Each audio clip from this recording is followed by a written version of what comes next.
在都市的脱口秀舞台上，有一位天赋非凡的脱口秀演员，他的每个笑话都像魔术一样让观众捧腹。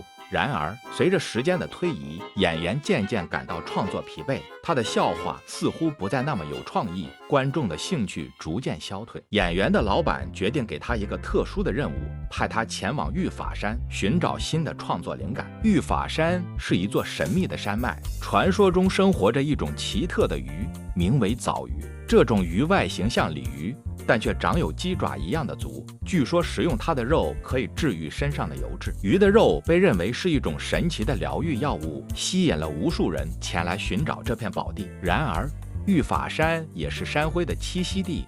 这种生物外形似狗，但长有人类一样的面孔。最令人印象深刻的是，每当山灰看到人类时，总是发出嘲笑一般的笑声。山灰不是很聪明，但因为人们都想拿藻鱼来治病，欺骗了山灰，所以他对人类有着强烈的不信任。脱口秀演员接受了老板的任务，尽管他只是一位专注逗笑的演员，但饭碗仍然很重要。他来到了玉法山，开始了寻找创作灵感的旅程。起初，脱口秀演员对山灰的嘲笑感到困扰，但随着时间的推移，他逐渐明白了山灰的嘲笑与风有着密切的联系。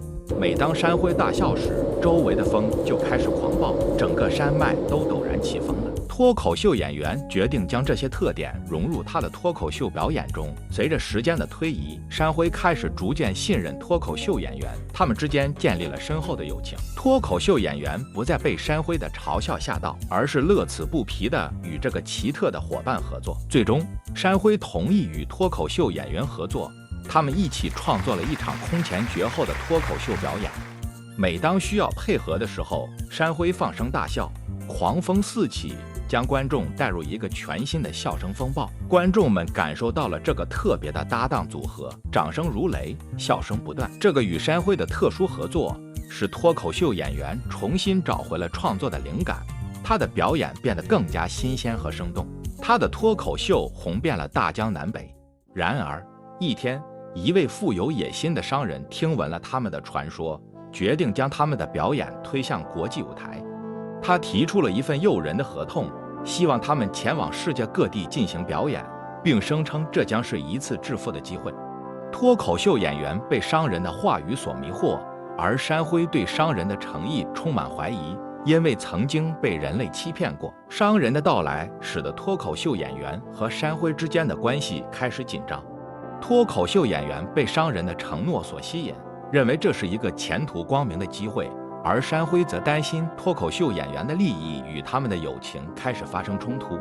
尽管脱口秀演员尝试安抚山灰，但山灰的不信任逐渐加深，两者之间的关系愈发紧张。最终，脱口秀演员决定接受商人的提议，而山灰则感到被背叛和伤心。演员和山灰的友情出现裂痕。脱口秀演员失去了山灰这个特殊的搭档后，他的表演逐渐变得平淡无奇，失去了以往的创意和魅力。观众们渐渐感受到了表演的不同寻常之处，他们开始怀念那些曾经让他们捧腹大笑的时光。脱口秀演员也感到失望和孤独，他开始怀念与山灰一起创造笑料和表演的美好时光。他明白山灰的存在对他的表演和生活有着不可替代的重要性。演员决定返回玉法山，重新寻找山灰，不仅是为了自己的表演事业，更是为了重建他们之间的深厚友情。当脱口秀演员回到玉法山时，他发现山灰遇到了麻烦。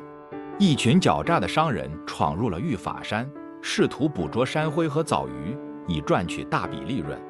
这些商人带着捕捉工具和诱饵，试图捕获山灰。脱口秀演员急忙走近，他明白自己必须采取行动来帮助山灰。他模仿山灰的笑声，成功地转移了商人的注意力，让他们迷失在山林中。然而，当脱口秀演员以此为契机，希望和山灰和好时，山灰却依然保持警惕，仍不领情。脱口秀演员明白，要获得山灰的原谅，他需要更进一步。